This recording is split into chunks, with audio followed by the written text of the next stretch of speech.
Alright guys, so you're watching right now Warframe on the Switch. I'm going to start doing this. I'm going to start recording gameplay video of like different games and stuff and just add commentary to whatever's going on today because it's quite frankly easy content. And this is really what I want to do on YouTube. I want to have a discussion about things that I find interesting, not necessarily gaming, maybe some things about life and stuff and whatnot about that as it comes to me, but I'm really trying to make content that I can get out in a timely manner, and unfortunately it means, it's a little easier to do this and put my face up. Also, sorry about the streaming. It's hard to do 6-hour streams when you've been sick for the last week and a half. I haven't really been able to even do something like small, like 10-minute videos like this because my voice has just not been in good shape. So bear with me. Once I get better, I'll start streaming again. So sorry about that, guys. Today we're going to talk about next-gen systems. What do I think the big three are going to do?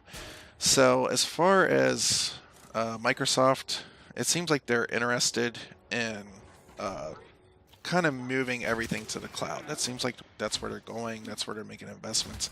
I'm sure they know not everybody's going to be able to just hop onto the internet and start streaming their games uh, to their like devices, their Roku's, whatever the heck they're going to stream these. I'm sure the Xbox will just be a platform, an app that you just download at one point, and that's what it's going to be. I think that's really where they're heading. They're trying to seem to be getting out of the dedicated hardware itself.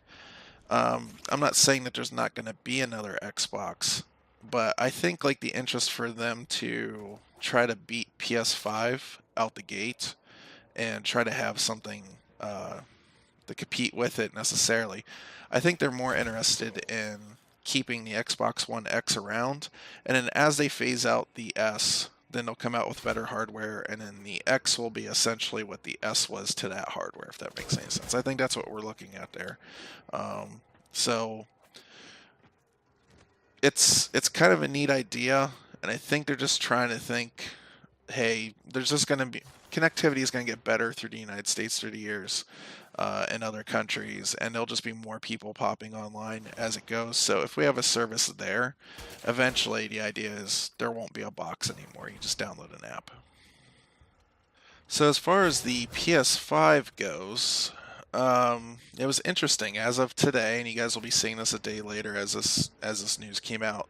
Apparently, a developer is saying that he's been working or found some code for a supposed SoC, AMD SoC, which is not surprising that these consoles are all going to be system on a chips at this point. It doesn't make sense to have a separate CPU and GPU. It's just not cost effective. It's not energy effective.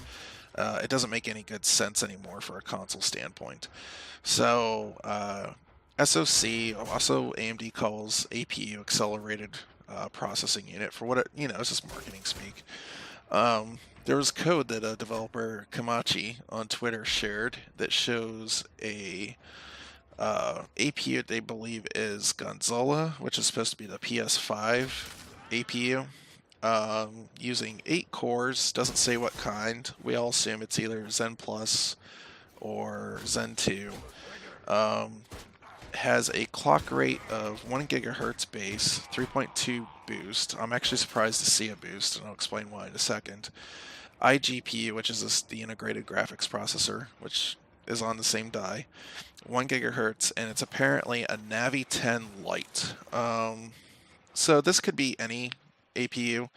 Now this could actually be a desktop one, and that would make sense, seeing that AMD tends to make their APUs for the desktop more CPU clock intensive than the GPU, and it tends to be the other way around for the GPU on consoles. The GPU has a little bit higher clock than the clock is on the GPU's a higher focus than the CPU, if that makes sense, and it does because it's a gaming console. You want the graphics unit to be running higher. The other thing I think is a little strange is the 3.2 gigahertz boost here that he claims that this thing has. It seems really high for such a compact console to have and be able to dissipate. You don't want, typically in a gaming console, especially if you're running stuff directly off the hardware and not trying to go as much through like a abstraction layer. And the PS4 definitely had a little bit more of that than say something like the Xbox running DirectX does. It seems strange to have a 3.2 gigahertz boost, because if your heatsink starts getting saturated and say it goes down to 2.5, then you're going to start having issues like your NPCs and your physics engine and stuff like that running a little bit slower, maybe having problems like keeping constant frame rates up and stuff like that. So, yeah, I don't know. I mean, it could be, and they could be doing that, but I find it kind of odd. And then the idea of a Navi 10 Lite, kind of implying that this is not a full Navi unit, is interesting. And I don't know if the 10 symbolizes how many compute units on the GPU. 10 seems very small, but we don't know what the performance Navi is. We don't even know the configuration. We don't know if AMD's sticking with the same 64 shader units per compute unit or not, or if they're changing that up. So there's a lot of unanswered questions. What do I think the PS5 is going to be? A lot of people putting rumors out there about 4K resolution, 8K resolution, ray tracing. I don't think any of this. I think 4K, yes. 8K, no. No way it's going to be 8K. And as far as ray tracing, no. When the Wii came out years ago, and Nintendo just basically re-released the GameCube with motion controls, and it sold like hotcakes. And essentially, the Sony was suffering from a really expensive console on the market. Xbox not so much, but still pretty expensive to develop for, or expensive to produce, not develop for.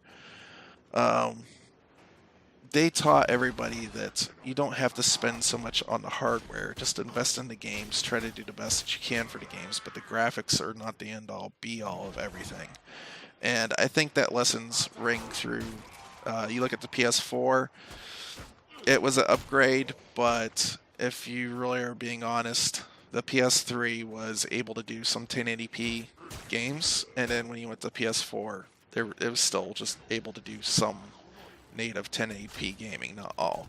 So I think this next system will probably be a little bit better at like native 4K. You're probably not going to see a constant 60 frames a second, and you're probably not going to see any ray tracing or anything like that. Any like mind-blowing, amazing tech or anything. I just don't see it. I see it as like a small upgrade from the PS4 Pro with better CPUs. I'm actually surprised if it has 8 cores. I would think it would have been like a quad core with simultaneous multi-threading or something like that. So it's more like 8 virtual cores instead of 8 real cores. But we'll see. But that's what I'm thinking. And as far as the Switch Pro goes, I just don't really buy the rumors that it's. I think there will be a better, more powerful Switch in the future. I think it's smart of Nintendo to keep ongoing with this idea of a tablet that you dock onto a TV, and you keep going that route because it fills a niche between sort of like mobile gaming and console gaming, even though it's technically a console, that doesn't really exist elsewhere. There's a lot of people that like the Switch because they have a lifestyle that they can't always be at the TV, or they want to get into deeper games, but they can't just always be on the TV. They want to pick up, they want to need to hit the road or something like that. Their job makes them travel, or like a soldier, for instance, or something like that. So the Switch fills this really interesting niche that we didn't have before. As far as what I do expect to happen, I do expect to see like maybe a revision of the Switch, but a Switch Pro probably not for another couple of years. Nintendo's just made it very obvious they're not really care what somebody's going to do with a PS5 or another Xbox or something like that. They're in the game for themselves. They're doing their own thing, and they're not worried about it. If you can develop a game for it, great. If you can't, you don't have to. What I expect a Switch Pro to be is essentially around the same size, maybe with a SoC, same power, but maybe more power efficient, so it can get more out of the battery. I definitely could see them like ditching some things like the IR camera out of the Joy-Con, maybe moving the NFC reader behind the screen on the tablet so you don't have to include it on the Joy-Cons, and then they get the price of the Joy-Cons down individually. Um, and then maybe just fill that bezel up a little bit with like a larger 720 screen. But that's honestly all I see happening here. But that's been my thoughts about next gen. You guys let me know down below if you agree, disagree, and be sure to hit the thumbs up if you like this video. Please follow and hit the little bell notification, and I'll see you guys in the next video. Later.